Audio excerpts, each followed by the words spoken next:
नहीं, हमें ऐसा कुछ नहीं लगा, बल्कि हमें गर्व महसूस हो रहा है कि हम अंगदान किए हैं, क्योंकि मरने के बाद पता नहीं कौन किस अंग को कहाँ निकालेंगे तो पता नहीं रहता, इसलिए हमें कोई डर की बात नहीं है इसमें। अभी तक मैं 144 लोगों को देहदान के लिए प्रेरित कर चुका हूँ। मोमेंटो है ये मुझको तब मिला जब मैं 5 बच्चों के ऑपरेशन के लिए, विकलांग बच्चों के ऑपरेशन के लिए मैं 21,000 रुपये दिया।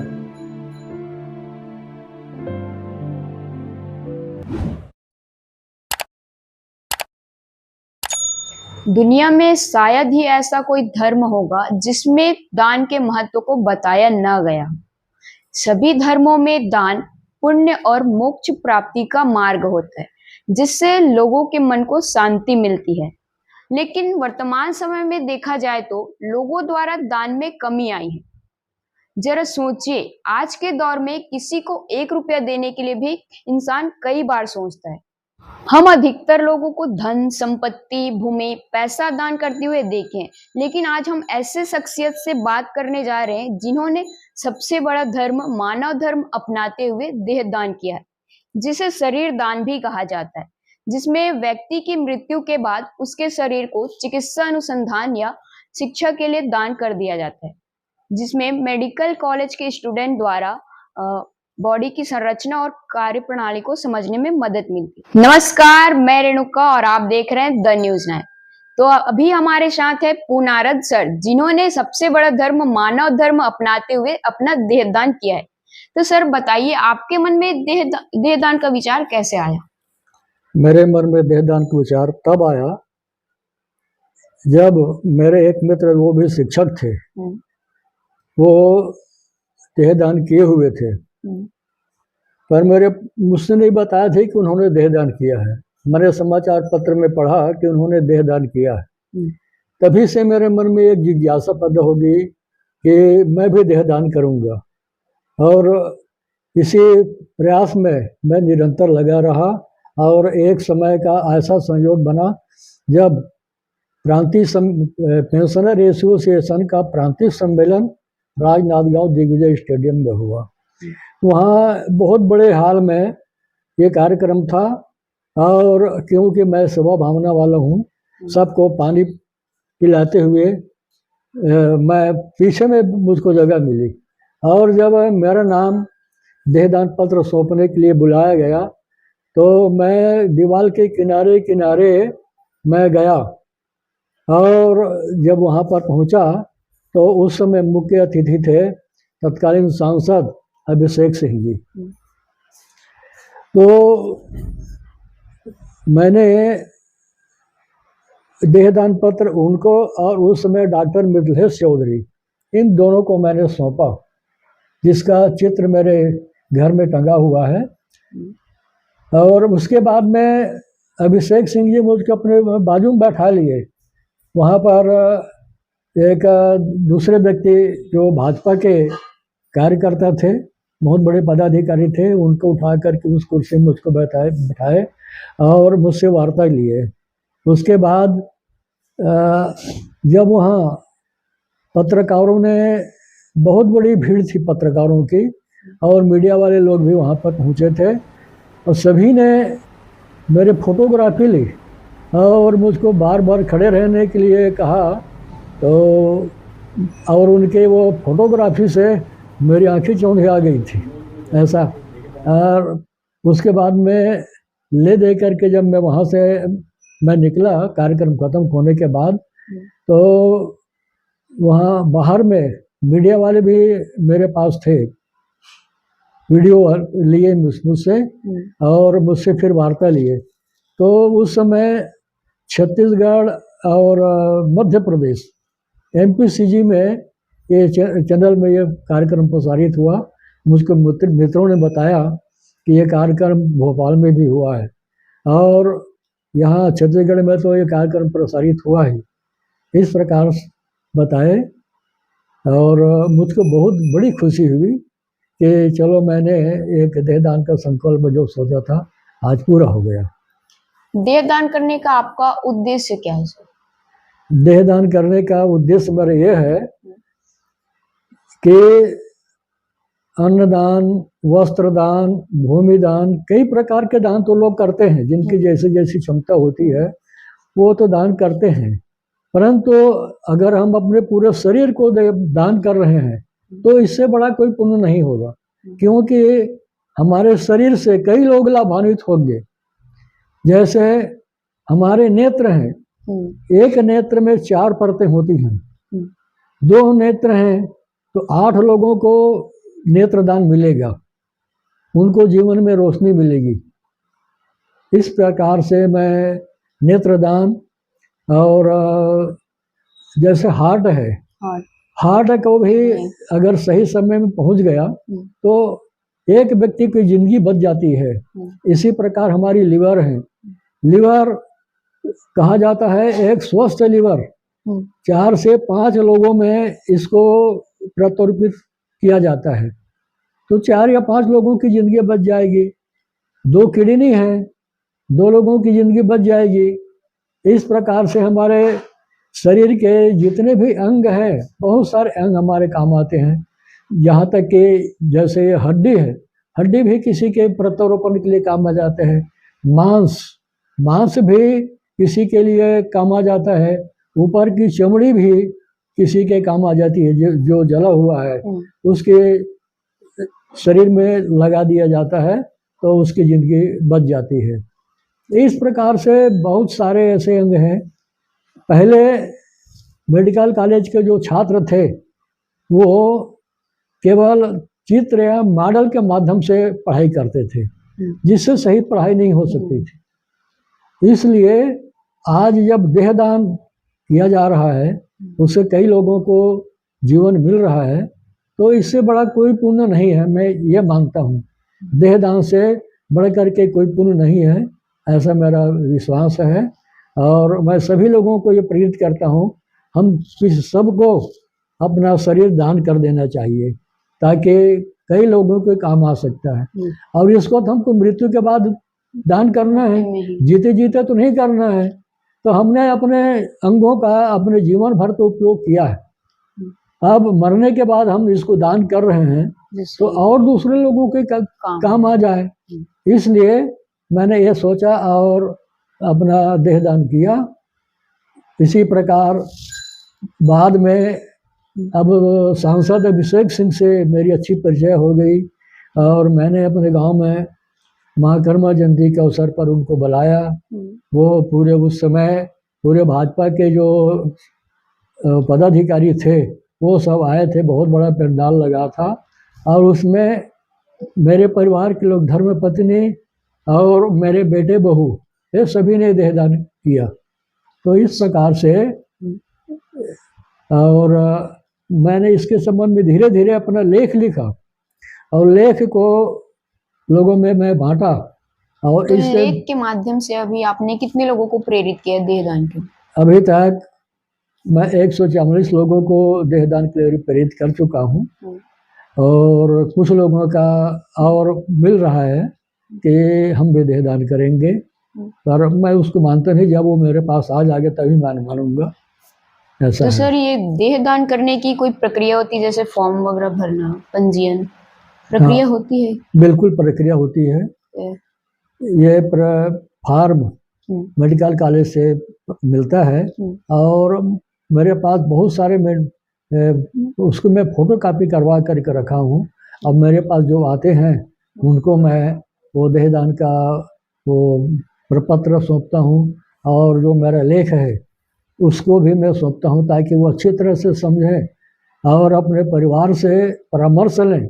उसके बाद फार्म ला करके मुझको दें और उसके बाद फिर मैं मेडिकल कॉलेज में पहुँचा देता हूँ। सर जैसे आप 2014 से नेत्रदान किए हैं और आपकी खबरें अभी ज़्यादा करके प्रचारित हो रही है, बहुत कम लोग आपको अभी भी यानी नहीं जानते ठीक से। मैं ये जानना चाहूँगा सर जी, जैसे कि लोग जो है 4 दर्जन केला जो है हॉस्पिटल में बांटते हैं और सेल्फी लेके पूरे व्हाट्सएप ग्रुपों में या सोशल मीडिया में प्रचारित कर देते हैं, अपने आप को बहुत बड़ा 30 मार खान साबित करते हैं। लेकिन आपने देहदान किया और एकदम विनम्रता से आपने बहुत लोगों को भी देहदान के लिए प्रेरित कर रहे हैं, तो आपने कभी ऐसा नहीं सोचा कि मैं भी अपना प्रचार प्रसार करूं? नहीं, मैंने ऐसा कभी नहीं सोचा। तो आप इतने सरल और अच्छे स्वभाव के हैं, तो आपके मन में कभी नहीं आया है? नहीं, नहीं, मेरे मन में कभी नहीं आया कि मैं अपना प्रचार प्रसार करूं। मीडिया वाले खुद मेरा नंबर लिए और मुझसे प्रचार प्रसार में वो लोग सहयोग दिए हैं। मैंने अपनी ओर से ऐसा कुछ नहीं किया। और एक प्रकार से ये सेखी बघारना हो जाता है, ऐसा मान करके मैं देहदान के लिए ऐसा कोई प्रचार प्रसार नहीं किया। जो मेरे देहदान, जो मैं लेख लिखा हूँ देहदान के संबंध में, तो उनको जिन्होंने पढ़ा, और मेरे तो अधिकांश लोग मेरे मित्र हैं। अब अधिकांश मेरे मित्र ही मेरे पास आए और उन्होंने देहदान किया। इसी प्रकार से धीरे धीरे प्रचार प्रसार बढ़ता गया और आज 144 लोग मेरे माध्यम से किए हैं। और कई लोग तो सीधा जा कर के वहाँ पर देहदान किए हैं। जैसे खैरागढ़ की बात बता रहा हूँ मैं। खैरागढ़ के जो पेंशनर अध्यक्ष थे, अभी भी है, वो बसंत यदू जी, उन्होंने अपने बैठक में मुझको बुलाया और मैं वहाँ जा कर के देहदान पत्र का जो कापी है उसको मैंने लोगों में बांटा। और इससे प्रेरित होकर के बेंदरी डी वाले दो दंपति, उमराव साहू और उनकी पत्नी, दोनों ने देहदान किया। और इसी प्रकार से समाचार पत्र में 5 लोगों को मैं पढ़ा हूँ। एक तो दोनों दंपति शिक्षक शिक्षिका थे, अब आज भी हैं वो। तो ये लोग देहदान किए। और एक पेंशनर, उनके पत्नी पेंशनर थी और ख़त्म हो गई वो, और उसके बाद उनका जो पति है वो उसने देहदान किया। इस प्रकार से 5 लोगों का खबर मैंने समाचार में देखा। और इसके बाद मुझको इधर छुरिया के जो अध्यक्ष हैं वो मुझको बुलाए और उन्होंने भी मुझसे इस संबंध में चर्चा करने के लिए कहा। तो उधर से भी लोग, बहुत से सारे लोग देहदान किए हैं। यहाँ तक कि दल्ही राजहरा से आगे तक के लोग मेरे पास आए और मेरे माध्यम से देहदान किए हैं। और इसके साथ ही मैं ये बताना चाहूँगा कि करही भदर के जो संत हैं, आज जो वहाँ के प्रमुख हैं, आचार्य हैं, भेसा साहब जी मेरे घर में आए और देहदान पत्र का जो प्रमाण पत्र मुझको मिला है, मेरी और मेरी धर्मपत्नी का सामने में है, और मेरे बेटे बहू अपने अपने पास रखे हैं उसको सुरक्षित। तो इस प्रकार से जब उन्होंने देखा कि गुरुजी ये क्या है, तो मैंने उनको बताया कि मैंने देहदान किया है साहब, और हमारे पूरे परिवार के लोग देहदान किए हैं। तो उन्होंने कहा कि यहाँ से जाने के बाद मैं भी देहदान के लिए मैं कार्य करूँगा साहब ऐसा करके। और उधर मैंने देवेंद्र साहब, दिनेंद्र साहब और भेसा साहब और उनके साथ में बहुत सारे और जो संत हैं वहाँ आश्रम के, उन्होंने खूब प्रचार प्रसार किया। बालोद जिला और धमतरी जिला उनका कार्य क्षेत्र पड़ता है, वहाँ उन्होंने हजारों लोगों का उन्होंने देहदान करवाया है। और कई मित्र मेरे पास पुराने जो हैं, जैसे माखन दास, वो भी अभी 2 दिन पहले मेरे पास फ़ोन किए थे, तो उन्होंने भी देहदान किया है परिवार सहित। इस प्रकार से कई लोगों की संख्या उनके पास में हजारों लोग होंगे। और एक बार की बात है कि करही भदर आश्रम में कार्यक्रम था, वहाँ अभी इलाहाबाद आश्रम में जो आचार्य हैं श्री धर्मेंद्र साहब जी, तो उन्होंने कहा मुझको, देवेंद्र साहब ने मुझको बोलने के लिए कहा देहदान के संबंध में। तो मैंने वहाँ पर अपना विचार रखा। तो वो साहब ने कहा कि यहाँ मंच में जितने भी लोग बैठे हैं हम सभी देहदान कर चुके हैं। मुझको सुन कर के बड़ी खुशी हुई। और उस आश्रम का आचार्य और कई राज्यों में हैं उनके ब्रांच, तो सभी ब्रांचों के लोग देहदान कर चुके हैं, ऐसा उनसे जानकारी मिली। और पिछले वर्ष तो मेरे घर में ही वो आए थे और नादिया मठ में कार्यक्रम था, वो कार्यक्रम में आए थे तो मेरे यहाँ ही उनका निवास था। तो उस समय भी उन्होंने बताया कि जहाँ जहाँ भी हमारे आश्रम का है वहाँ सभी लोग सब देहदान कर चुके हैं और देहदान के सामने प्रचार प्रसार कर रहे हैं। इस प्रकार से उन्होंने बताया, मुझको जानकर के बड़ी खुशी हुई और कि लगता है मुझको भारत में अब लाखों में हो गई होगी इसकी संख्या, ऐसा मुझको लगता है। सर, आप ना पेशे से एक शिक्षक रहे हुए हैं, तो मैं आपके शिक्षक जीवन की भी थोड़ी सी कुछ उपलब्धियां जानना चाहूँगा। जी हाँ, सबसे पहले अब मेरी योग्यता है MA BEd और मैं प्राइमरी स्कूल में मेरा अधिकांश जीवन बीता। मैंने हालांकि उस समय के जो तत्कालीन DRDIs थे मुझसे परिचित थे और मेरा सम्मान भी करते थे। मेरी पढ़ाने की जो तरीका है वो ऐसा था, अलग ही था। पहले मैं पेंडारवानी में था और पेंडारवानी में अकेले ही मैं 5 कक्षाओं को पढ़ाता था और सब कक्षा में अलग अलग बराबर नियमित रूप से पढ़ाई हो रही थी। कहीं पर मैं इमला लिखने के लिए कह देता था, कहीं पर सुलेख लिख कह देता था और कहीं मैंने याद करने के लिए कह देता था, ऐसा कहीं भी कविता को याद करने के लिए किसी कक्षा में, और एक कक्षा में मैं रहता था। तो जब ADIs आते थे उस समय जो थे शंकर लाल देवांगन जी, उससे मुझसे बहुत प्रभावित हुए और मेरी बात वो दूसरे स्कूल में जाकर बताने लगे। तुमड़ी बोर्ड केंद्रशाला था, वो केंद्रशाला में भी वो बताने लगे मीटिंग में। तो जब मुलाकात होती से वहाँ के शिक्षकों से, तो वो मुझसे पूछते थे कि शंकरलाल देवांगन साहब आपका बहुत प्रशंसा कर रहे थे, क्या बात है भाई, आप लोग मुझसे सीनियर हैं और जैसा मुझसे मन पड़ता है वैसे मैं पढ़ाता हूँ। हाँ, इस तरह ख्याल रखता हूँ कि हर कक्षा में बराबर नियमित रूप से पढ़ाई चलती रहे। वहाँ मैं हर कक्षा के लिए एक मॉनिटर नियुक्त कर देता था। वो मॉनिटर अपना पूरा सब देखता था। इस प्रकार से चला। वहाँ से मैं 6.5 साल वहाँ रहा। उसके बाद मैं बीजमहाट हाई स्कूल आया, तो वहाँ भी प्राइमरी स्कूल में मेरी नियुक्ति हुई और जो मैं तो MA BEd पास था और वहाँ मिडिल स्कूल में मैट्रिक पास टीचर वहाँ पर पढ़ा रहे थे और वहाँ भी मेरी बहुत प्रशंसा करते थे हमारे ADI साहब। और पर मैंने अपने स्वाभिमान को गिरने नहीं दिया। मैंने हमेशा अपने स्वाभिमान को बनाए रखा।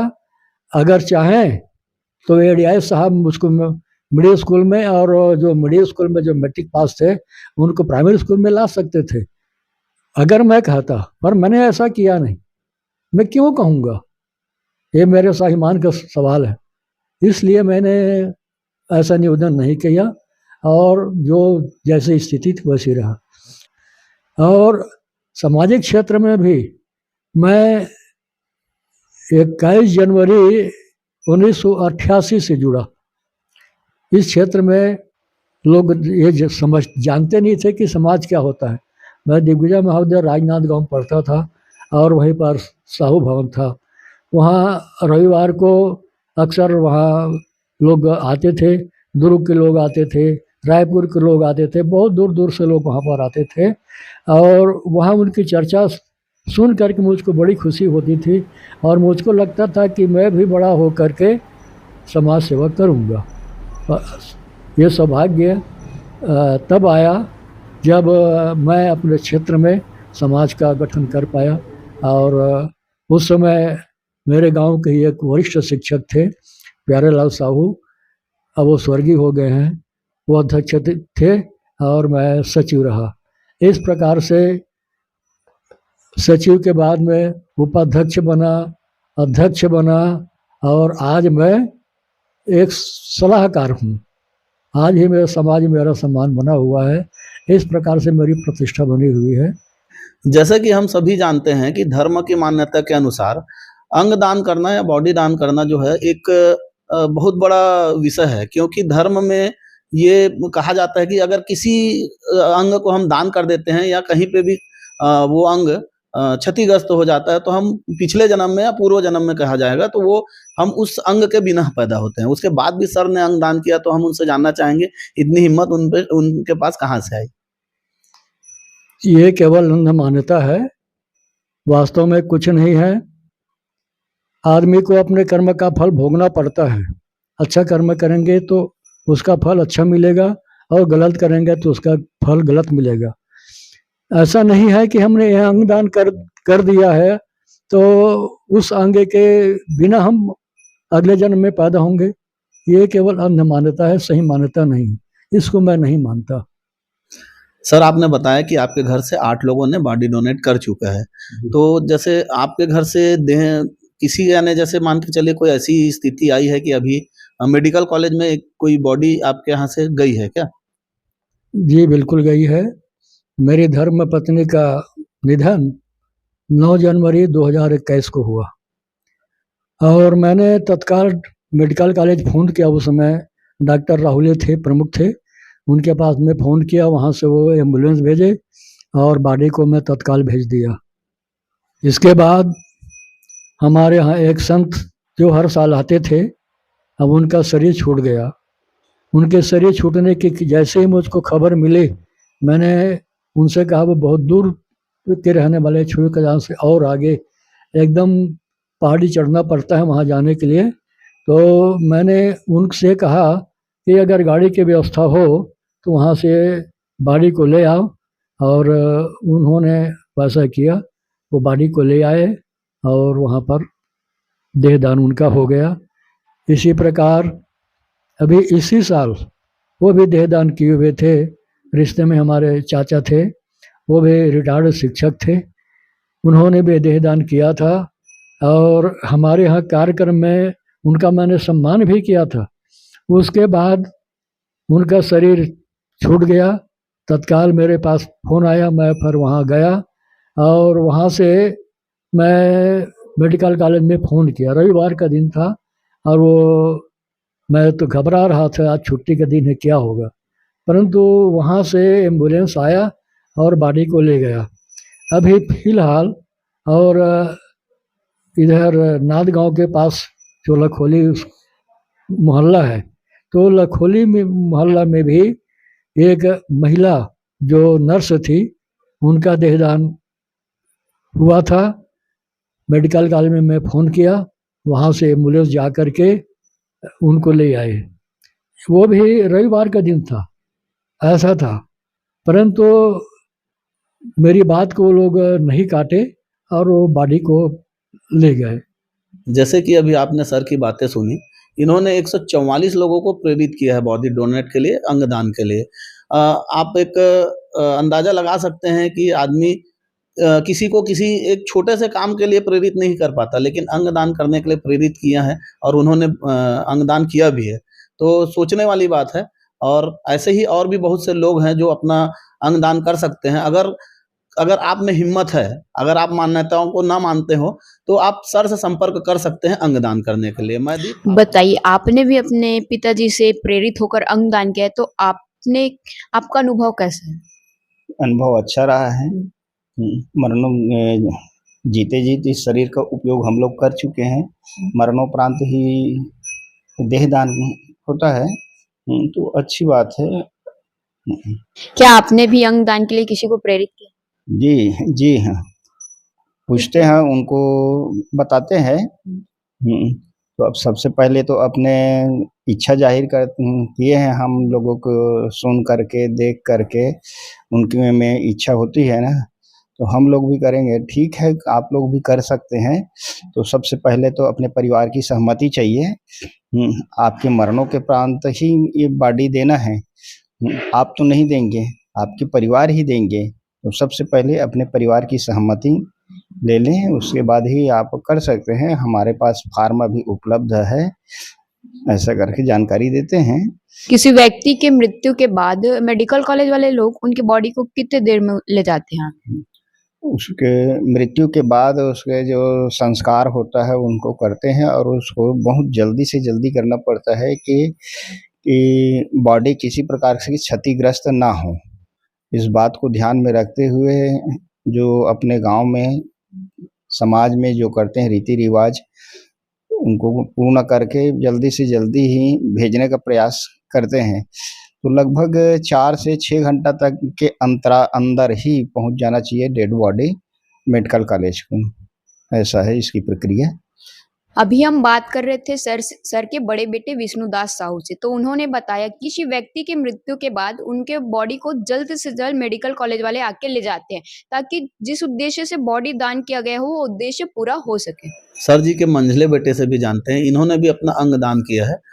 बताइए आपको कैसा महसूस होता है? हमको तो अच्छा महसूस होता है। हमसे प्रेरणा लिए ही सोचते हैं कि हमसे जानकारी लिए जैसे को भी और दान करना है ना, और मीडिया के माध्यम से और अधिक से अधिक लोग दान करें।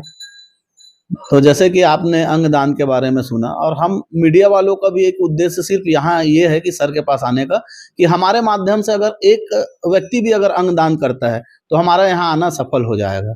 तो आप भी प्रेरित होकर अंग दान कीजिए, और अंग दान करने से कोई भी नुकसान नहीं होता है। मरने के बाद कोई नहीं जानता कि आप अगले जन्म में कहाँ जाएंगे, क्या होगा। आप इन मान्यताओं को पीछे रखते हुए अंगदान कीजिए। सर जी की बहू है जिन्होंने अंगदान किया है, तो हम उनसे भी जानते हैं कि वो अंगदान करने के बाद कैसे महसूस कर रहे हैं, बताइए। अंगदान करने में अच्छा लगा। हमारे ससुर जी की प्रेरणा से हम लोग अंगदान किए हैं। आने वाली पीढ़ी भी अंगदान करे।